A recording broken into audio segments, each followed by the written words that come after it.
रामपुर गांव की सुबह पहले बहुत सुंदर हुआ करती थी।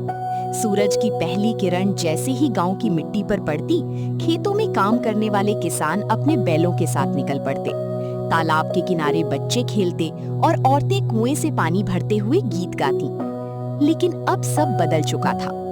गांव की धरती फट चुकी थी, खेतों में लंबी लंबी दरारें पड़ गई थीं, तालाब सूख चुके थे, पेड़ों के पत्ते मुरझा गए थे, चारों तरफ केवल धूल उड़ती दिखाई देती थी। 3 साल से बारिश ठीक से नहीं हुई थी। गांव वाले अब डरने लगे थे कि कहीं उन्हें अपना गांव छोड़ना न पड़ जाए। इसी गांव की किनारे मिट्टी की एक छोटी सी झोपड़ी में मोहन रहता था। मोहन गरीब जरूर था, लेकिन मेहनती बहुत था। उसके चेहरे पर हमेशा सादगी रहती थी। उसके परिवार में उसकी पत्नी सीता और 12 साल का बेटा राजू था। उस सुबह भी मोहन बहुत जल्दी उठ गया। सूरज अभी निकला भी नहीं था।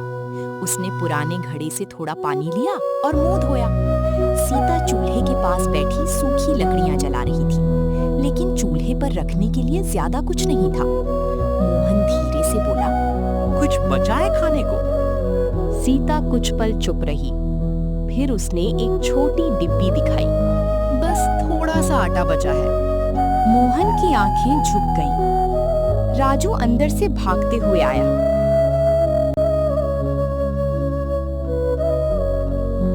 बाबा, आज मैं भी खेत चलूंगा। मोहन मुस्कुराने की कोशिश करते हुए बोला। अभी तुम छोटे हो बेटा। राजू बोला, लेकिन मैं आपकी मदद करूंगा। सीता ने प्यार से उसके सिर पर हाथ फेरा। पहले खाना खा लो। तीनों ने आधी आधी रोटी खाई। मोहन ने अपनी रोटी का हिस्सा भी राजू को दे दिया। राजू समझ नहीं पाया, लेकिन सीता सब समझ रही थी। उसकी आंखें भर आईं। मोहन अपने खेत की ओर चल पड़ा। रास्ते में उसे गांव के कई किसान मिले। हर किसी के चेहरे पर चिंता थी। हरिया बोला, मोहन, लगता है इस साल भी कुछ नहीं होगा। मोहन चुप रहा। जब वो अपने खेत पर पहुंचा तो उसका दिल बैठ गया। सूखी मिट्टी हवा में उड़ रही थी। कहीं हरियाली का नामो निशान नहीं था। उसने जमीन को हाथ लगाया। मिट्टी बिल्कुल गर्म थी। मोहन की आंखों में अपने पिता की बातें घूमने लगी। उसके पिता कहा करते थे, धरती माँ कभी अपने बच्चों को भूखा नहीं रखती। लेकिन आज धरती खुद प्यास से तड़प रही थी। हे भगवान, आखिर हमारी परीक्षा कब खत्म होगी? तभी गांव का मुखिया वहां आया। उसके साथ कुछ और किसान भी थे। मुखिया बोला, आज शाम पंचायत होगी, सबको आना है। मोहन ने सिर हिला दिया।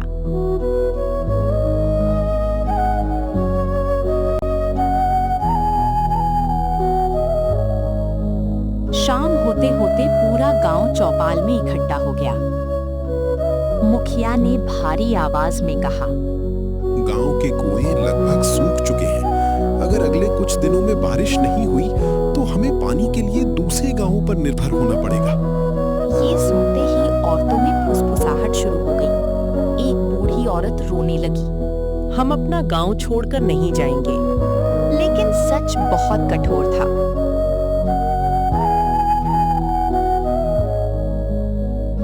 अगले दिन मोहन काम की तलाश में दूसरे गांव गया। पूरा दिन मजदूरी ढूंढने के बाद भी उसे काम नहीं मिला।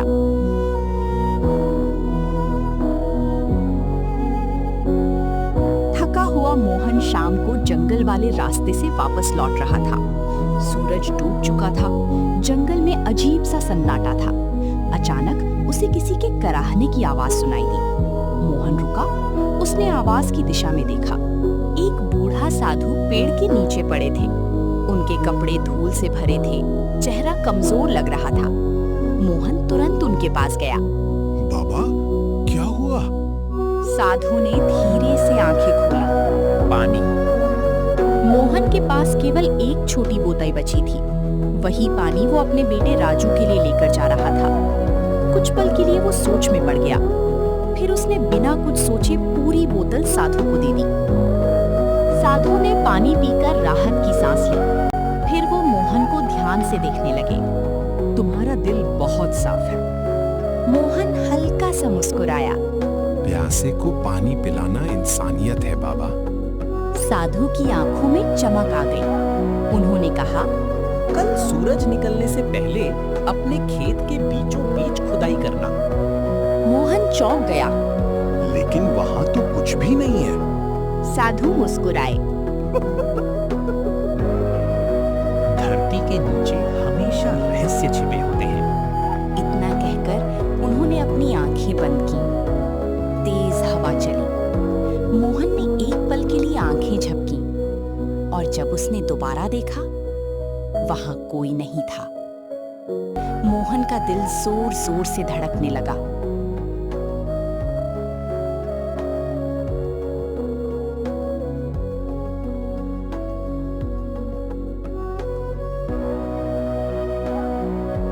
उस रात मोहन को नींद नहीं आई।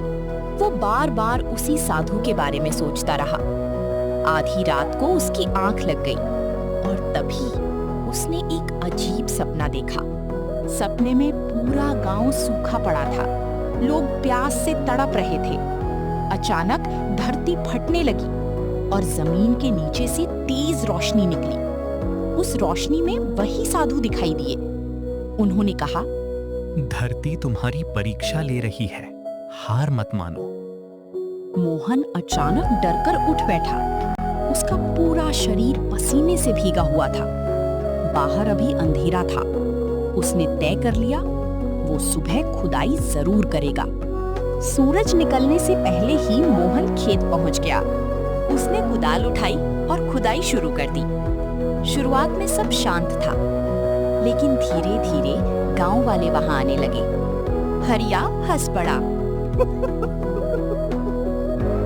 अरे मोहन, क्या ढूंढ रहा है? दूसरा आदमी बोला। लगता है इसे खजाना मिलने वाला है। कुछ लोग जोर जोर से हंसने लगे, लेकिन मोहन चुपचाप खुदाई करता रहा। घंटों बीत गए। उसके हाथों में छाले पड़ गए। धूप तेज होती जा रही थी। सीता दूर खड़ी उसे चिंता से देख रही थी। राजू बोला, अम्मा, बाबा इतना क्यों खोद रहे हैं? सीता के पास कोई जवाब नहीं था। तभी मोहन की कुदाल किसी कठोर चीज से टकराई। सब लोग चुप हो गए। मोहन तेजी से मिट्टी हटाने लगा। नीचे एक बड़ा पत्थर था। उसने पूरी ताकत लगाकर पत्थर हटाया। अचानक जमीन कांपने लगी और अगले ही पल जमीन से पानी का तेज फव्वारा ऊपर उठा। पानी! पूरा गांव खुशी से चिल्ला उठा। औरतों की आंखों में आंसू आ गए। बच्चे नाचने लगे। मोहन खुद जमीन पर बैठ गया। उसकी आंखों से भी आंसू बह रहे थे। उसे समझ आ गया, वो साधु कोई साधारण इंसान नहीं थे।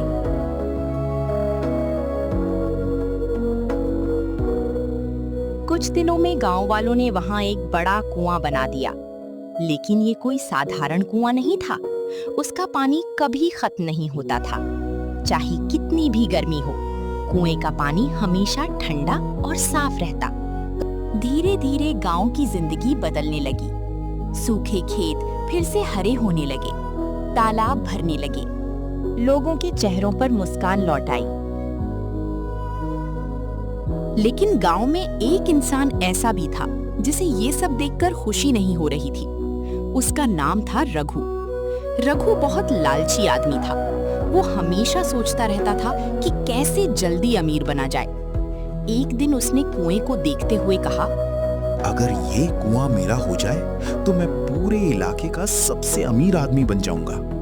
उसके दोस्त ने डरते हुए कहा, लेकिन ये गांव की अमानत है। रघु हंस पड़ा।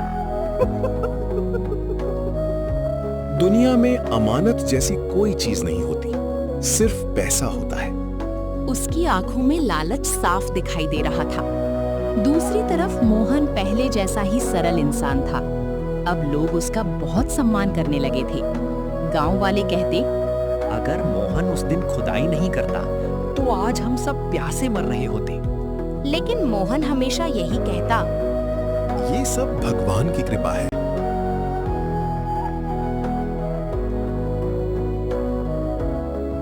दिन गांव के मुखिया ने पंचायत बुलाई। मुखिया बोले, मोहन, गांव वाले चाहते हैं कि अब इस कुएं की देखभाल की जिम्मेदारी तुम्हें दी जाए। मोहन घबरा गया। लेकिन मैं इतना बड़ा काम कैसे संभालूंगा? मुखिया मुस्कुराए। जिस इंसान का दिल साफ हो वही ऐसी जिम्मेदारी संभाल सकता है। पूरा गांव तालियां बजाने लगा। सीता की आंखों में गर्व था। राजू खुशी से चिल्लाया, मेरे बाबा सबसे अच्छे हैं। मोहन मुस्कुरा दिया। लेकिन दूर खड़ा रघु ये सब देखकर जल रहा था। उसने मुट्ठियां भींच ली। एक गरीब किसान की इतनी इज्जत, मैं ये बर्दाश्त नहीं करूंगा। उस रात अचानक राजू की आंख खुल गई। बाहर से किसी के कदमों की आवाज आ रही थी। राजू धीरे से उठा और खिड़की से बाहर देखने लगा। उसे दूर खेतों की तरफ एक अजीब सी रोशनी दिखाई दी। रोशनी बिल्कुल कुएं के पास से आ रही थी। राजू डर गया। उसने मोहन को जगाया। बाबा, बाहर कोई है? मोहन तुरंत उठ बैठा। दोनों धीरे धीरे खेत की ओर बढ़े। जैसे ही वे कुएं के पास पहुंचे, वहां कोई नहीं था। लेकिन कुएं का पानी चमक रहा था। ऐसा लग रहा था जैसे उसके अंदर चांद उतर आया हो। अचानक कुएं से हल्की आवाज आई।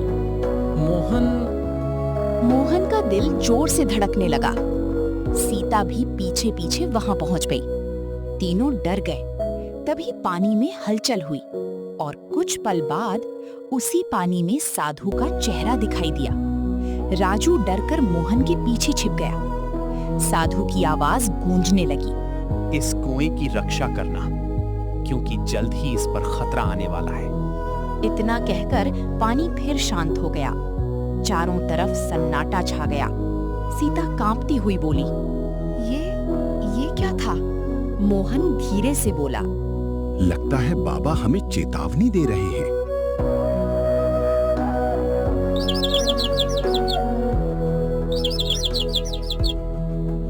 अगली सुबह रघु गांव के कुछ लोगों को अपने घर बुलाकर बोला, तुम लोगों को नहीं लगता कि मोहन अब खुद को गांव का मालिक समझने लगा है? एक आदमी बोला, तुम लोगों को नहीं लगता कि मोहन अब खुद को गांव का मालिक समझने लगा है? रघु चालाकी से बोला, अभी मदद कर रहा है, लेकिन कल को अगर उसने पानी के पैसे लेने शुरू कर दिए तो? कुछ लोग सोच में पड़ गए। रघु समझ गया कि उसके शब्द असर कर रहे हैं। उसने आग में घी डालते हुए कहा, कुएं पर पूरे गांव का हक है, सिर्फ मोहन का नहीं। धीरे धीरे कुछ लोगों के मन में शक पैदा होने लगा। रघु मन ही मन मुस्कुराया।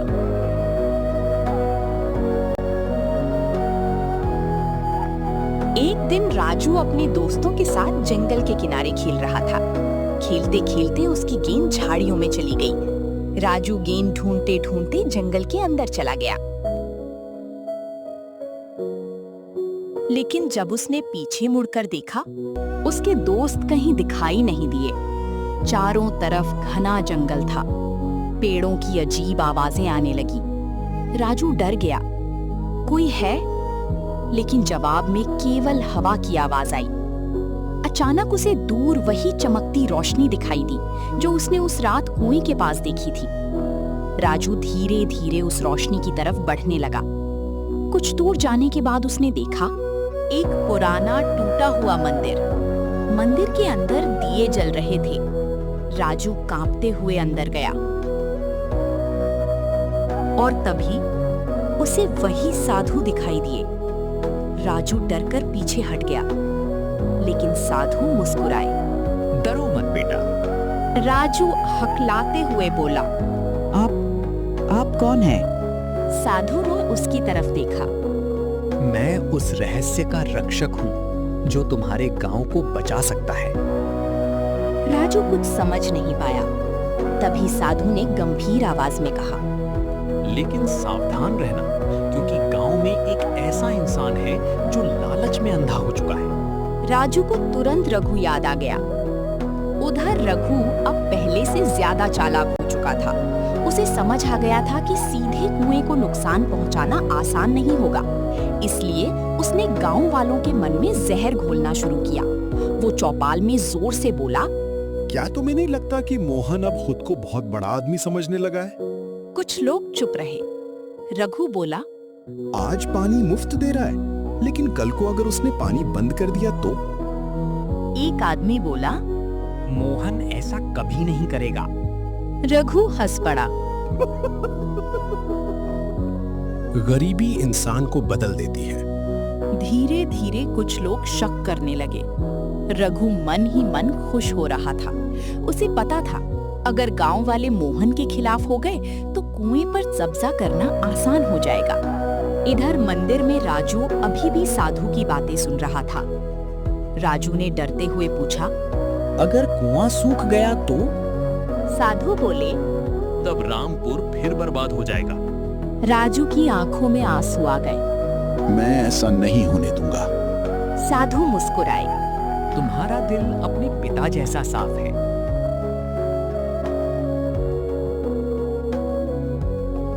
फिर उन्होंने राजू को एक छोटा चमकता हुआ ताबीज दिया। इसे हमेशा अपने पास रखना। जब भी बड़ा खतरा आएगा, ये तुम्हारी रक्षा करेगा। राजू ने ताबीज अपने हाथ में लिया। वो हल्का गर्म महसूस हो रहा था। अचानक मंदिर के बाहर तेज हवा चलने लगी। साधु बोले, अब घर जाओ, तुम्हारे माता पिता बहुत परेशान हैं। राजू ने सिर हिलाया, लेकिन जैसे ही उसने पलटकर दोबारा देखा, साधु गायब हो चुके थे। राजू घबरा गया। वो भागता हुआ जंगल से बाहर निकला। उधर गांव में शाम हो चुकी थी। राजू अभी तक घर नहीं लौटा था। सीता रो रही थी। मेरा बेटा कहाँ चला गया? मोहन पूरे गांव में उसे ढूंढ रहा था। हरिया बोला, हम जंगल की तरफ चलते हैं।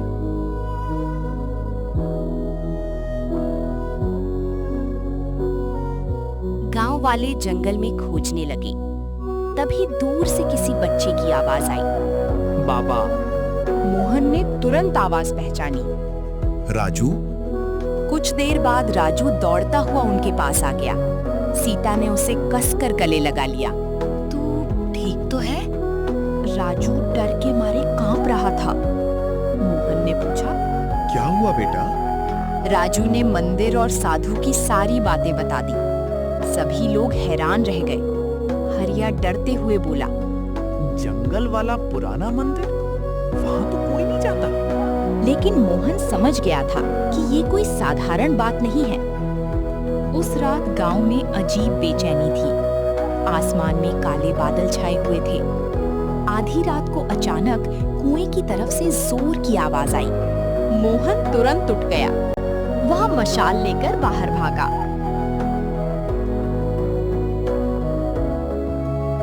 गांव वाले भी जाग गए। जब सब कुएं के पास पहुंचे तो वहां का नजारा देखकर सब दंग रह गए। कुएं की दीवार का एक हिस्सा टूट चुका था और पानी तेजी से बाहर बह रहा था। सीता घबरा गई। ये किसने किया? मोहन जमीन पर पड़े पैरों के निशान देखने लगा। तभी राजू चिल्लाया, बाबा, ये देखो। झाड़ियों के पीछे एक लोहे का बड़ा हथौड़ा पड़ा था। मोहन समझ गया, ये कोई हादसा नहीं था। किसी ने जानबूझकर कुएं को नुकसान पहुंचाने की कोशिश की थी। भीड़ में खड़ा रघु चुपचाप सब देख रहा था। उसके चेहरे पर हल्की मुस्कान थी। लेकिन तभी राजू के गले में पहना ताबीज चमकने लगा। अचानक तेज हवा चली और कुएं का पानी अपने आप शांत होने लगा। सब लोग डर गए। मोहन समझ गया, साधु अभी भी उनकी रक्षा कर रहे हैं, लेकिन खतरा अब पहले से ज्यादा बढ़ चुका था।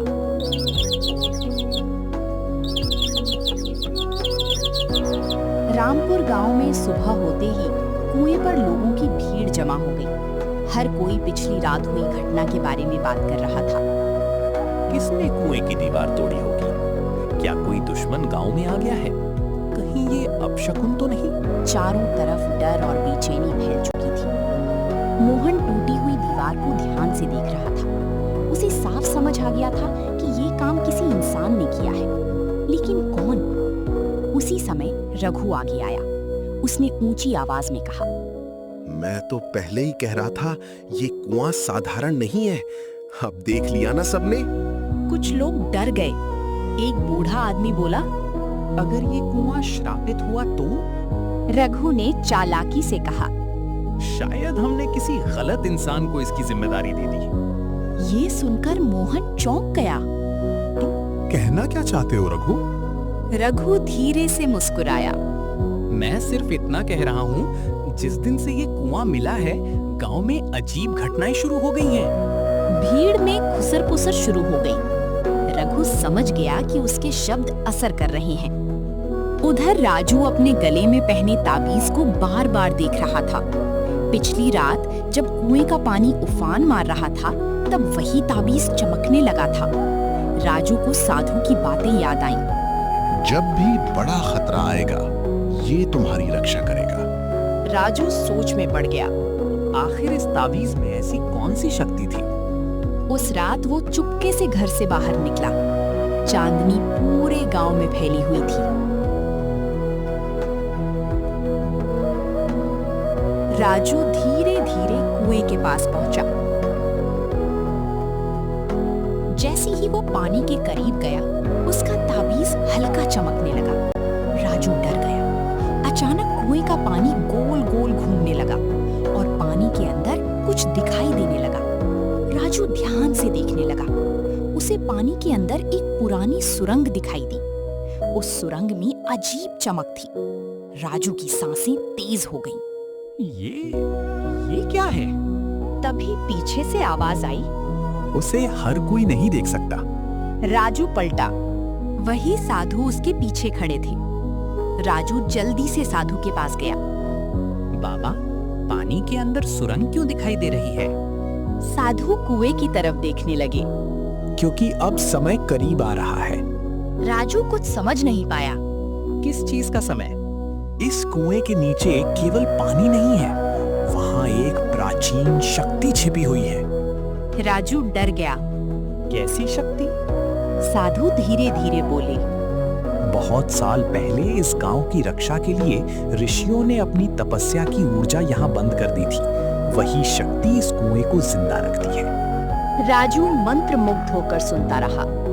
साधु ने आगे कहा, लेकिन अगर कोई लालची इंसान उस शक्ति को हासिल करने की कोशिश करेगा, तो सब कुछ नष्ट हो सकता है। राजू को तुरंत रघु याद आया। क्या रघु चाचा खतरा है?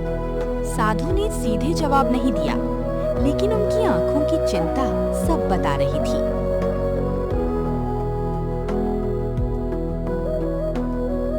अगले कुछ दिनों में रघु ने गांव वालों को और भड़काना शुरू कर दिया। वो लोगों से कहता, मोहन के आने के बाद गांव में मुसीबतें बढ़ गई हैं।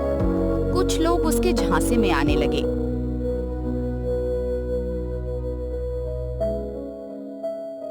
एक दिन पंचायत में जोरदार बहस शुरू हो गई।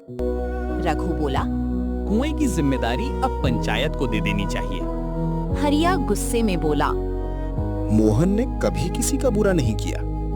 रघु चिल्लाया, लेकिन खतरा बढ़ता जा रहा है। गांव दो हिस्सों में बंटने लगा। कुछ लोग मोहन के साथ थे, कुछ लोग रघु की बातों में आ गए थे। मोहन चुपचाप सब सुनता रहा। उसका दिल टूट रहा था। जिस गांव के लिए उसने सब कुछ किया, आज वही गांव उस पर शक कर रहा था।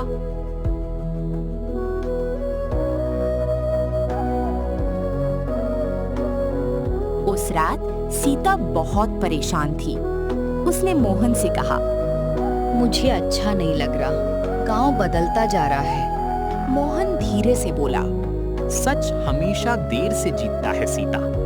सीता की आंखों में आंसू आ गए। लेकिन अगर लोगों ने हमें गांव से निकाल दिया तो?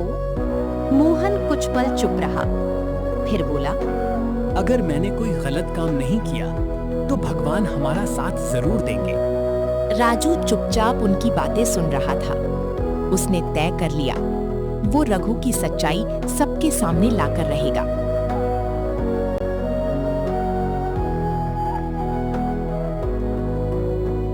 उसी रात रघु गांव से दूर जंगल की तरफ जा रहा था।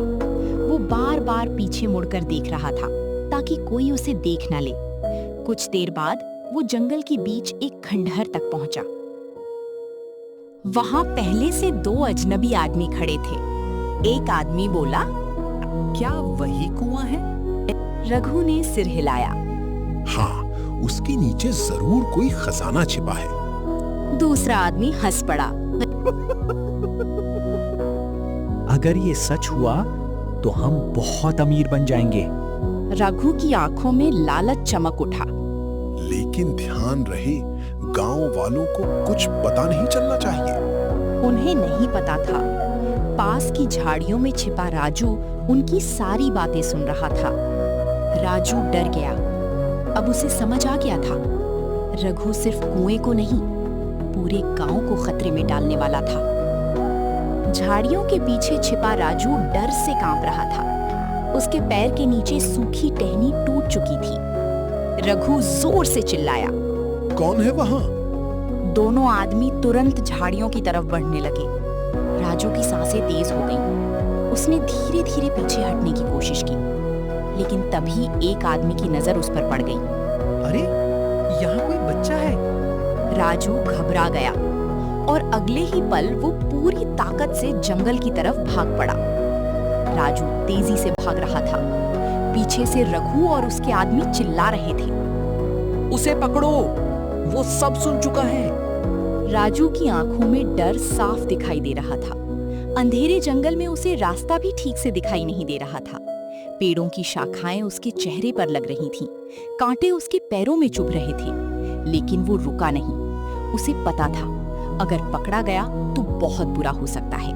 पीछे से कदमों की आवाज लगातार पास आती जा रही थी। तभी अचानक उसका पैर एक पत्थर से टकराया। राजू जमीन पर गिर पड़ा। उसके हाथ में चोट लग गई। पीछे से रघु की आवाज आई, भाग कहाँ रहा है? राजू घबराकर उठने लगा, लेकिन तभी उसके गले में पहना ताबीज चमकने लगा। हल्की सुनहरी रोशनी उसके चारों तरफ फैल गई और अचानक तेज हवा चलने लगी। पेड़ों की शाखाएं जोर जोर से हिलने लगी। रघु और उसके आदमी डर कर रुक गए। एक आदमी कांपते हुए बोला, ये क्या हो रहा है? तभी जंगल में अजीब आवाज गूंजी। लालच विनाश लाता है। रघु का चेहरा पीला पड़ गया। कुछ पल के लिए पूरा जंगल कांपता हुआ महसूस हुआ। राजू ने मौका देखा और फिर से भाग पड़ा। भागते भागते राजू जंगल के बहुत अंदर पहुंच गया। अब पीछे की आवाजें धीमी हो चुकी थीं, लेकिन वो पूरी तरह थक चुका था। उसकी सांसें फूल रही थीं। तभी उसे सामने पहाड़ जैसी चट्टानों के बीच हल्की रोशनी दिखाई दी। राजू धीरे धीरे वहां पहुंचा। वो एक गुफा थी। गुफा के अंदर से नीली चमक आ रही थी। राजू डरते हुए अंदर गया। जैसे ही वो गुफा के भीतर पहुंचा, उसकी आंखें हैरानी से फैल गईं। गुफा की दीवारों पर अजीब चिन्ह बने हुए थे और बीच में वही निशान बना था जो उसकी ताबीज पर था। राजू ने ताबीज को हाथ में लिया। अचानक पूरा गुफा चमकने लगा और फिर गुफा की दीवार पर तस्वीरें दिखाई देने लगी। राजू ने देखा, बहुत साल पहले कुछ ऋषि इसी गुफा में तपस्या कर रहे थे। उनके सामने एक चमकता हुआ जल स्रोत था। फिर उन्होंने अपनी शक्तियां मिलाकर उस जल स्रोत को जमीन के नीचे बंद कर दिया। राजू हैरानी से सब देखता रहा। तभी पीछे से साधु की आवाज आई, यही उस कुएं की असली शक्ति का स्थान है। राजू पलटा। साधु वहीं खड़े थे। राजू जल्दी से उनके पास गया। बाबा, ये सब क्या है? साधु गुफा की तरफ देखते हुए बोले, बहुत समय पहले मैं भी उन ऋषियों में से एक था। राजू चौंक गया। क्या? साधु मुस्कुराए। मैंने वर्षों तक इस शक्ति की रक्षा की है। राजू की आंखें फैल गईं। तो आप इंसान नहीं हैं? साधु धीरे से बोले, मैं सिर्फ एक रक्षक हूँ, जिसे तब तक शांति नहीं मिलेगी जब तक ये गांव सुरक्षित नहीं हो जाता। राजू डर और आश्चर्य में डूब गया। साधु ने आगे कहा, ये कुआं केवल पानी का स्रोत नहीं है, ये लोगों की अच्छाई और एकता से जुड़ा हुआ है। फिर उनकी आवाज गंभीर हो गई। लेकिन रघु का लालच इस शक्ति को कमजोर कर रहा है। राजू ने तुरंत कहा। हमें उसे रोकना होगा। साधु ने सिर हिलाया। हाँ, लेकिन सावधान रहना, लालच इंसान को अंधा बना देता है। उधर गांव में मोहन और सीता बहुत परेशान थे। राजू अभी तक घर नहीं लौटा था। सीता रोते हुए बोली, मुझे डर लग रहा है मोहन। हरिया बोला, हम राजू को कुछ नहीं होने देंगे। लेकिन गांव के कुछ लोग फुसफुसा रहे थे। जब से वो कुआं आया है, गांव में मुसीबतें ही बढ़ी हैं। रघु की बातें धीरे धीरे असर कर रही थीं। मोहन का दिल दुख रहा था, लेकिन इस समय उसके लिए सबसे जरूरी था राजू। दूसरी तरफ रघु अपने दोनों साथियों के साथ फिर खंडहर में पहुंचा। एक आदमी गुस्से में बोला, वो लड़का सब जान गया है। रघु दांत पीसते हुए बोला, उससे पहले कि वो गांव वालों को कुछ बताए, हमें उस सुरंग तक पहुंचना होगा। दूसरा आदमी बोला, लेकिन सुरंग कहाँ है? रघु मुस्कुराया। कुएं के नीचे। उसकी आंखों में लालच चमक रहा था। वहां जरूर कोई खजाना छिपा है। उसे नहीं पता था कि वो जिस शक्ति को खजाना समझ रहा था, वो पूरे गांव की जिंदगी थी। गुफा में साधु राजू को दीवार पर बने एक पुराने नक्शे के पास ले गए। उन्होंने कहा, ये नक्शा कुएं के नीचे जाने वाले रास्ते का है। राजू ध्यान से देखने लगा। नक्शे में एक गुप्त सुरंग दिखाई दे रही थी जो सीधे कुएं तक जाती थी। राजू घबरा गया। अगर रघु वहां पहुंच गया तो? साधु की आंखें गंभीर हो गईं। तब बहुत बड़ा विनाश होगा। अचानक गुफा कांपने लगी।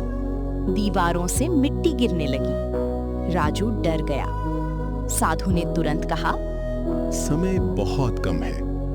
और उसी पल गुफा के बाहर किसी के कदमों की आवाज सुनाई दी। रघु और उसके आदमी वहां पहुंच चुके थे, लेकिन तभी उसकी नजर साधु पर पड़ी। रघु डर गया। तुम? साधु की आंखों में गुस्सा चमक उठा। मैंने तुम्हें चेतावनी दी थी रघु, लेकिन लालच ने तुम्हें अंधा बना दिया।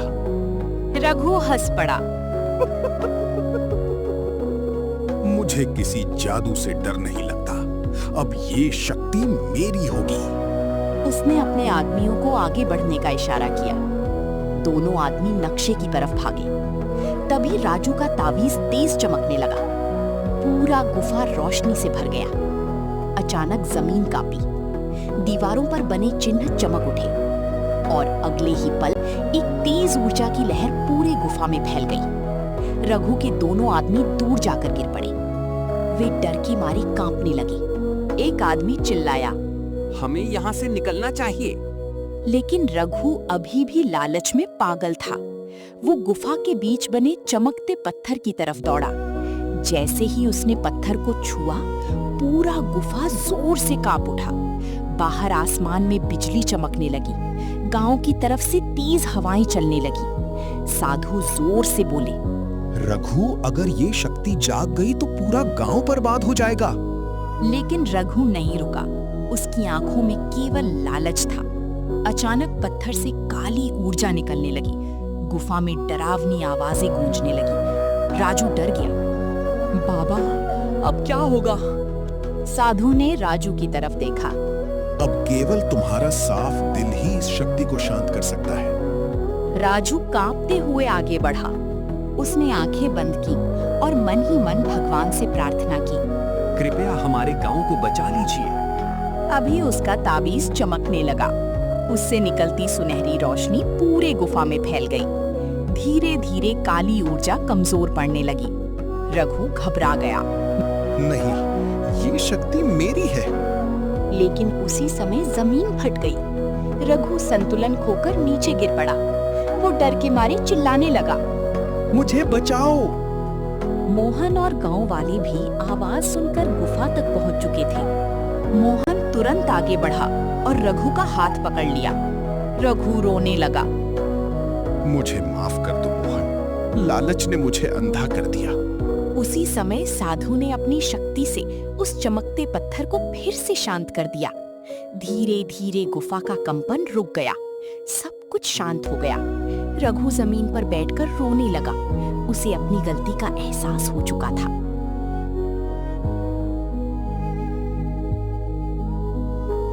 अगली सुबह रामपुर गांव में एक नई शांति थी।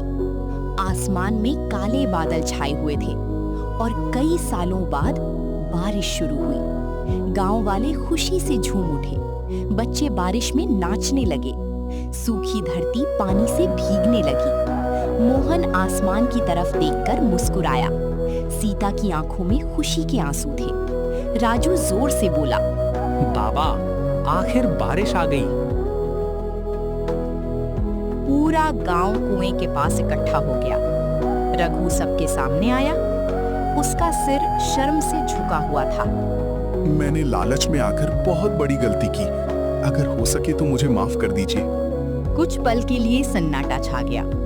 फिर मोहन आगे बढ़ा। गलती करने वाला बुरा नहीं होता, अपनी गलती ना मानने वाला बुरा होता है। रघु की आंखों से आंसू बहने लगे। उस दिन के बाद रघु सचमुच बदल गया। अब वो गांव वालों की मदद करने लगा। कुछ देर बाद राजू ने कुएं की तरफ देखा। उसे लगा जैसे पानी में वही साधु मुस्कुरा रही हूँ। फिर धीरे धीरे उनकी छवि गायब हो गई। राजू समझ गया, उनका काम पूरा हो चुका था।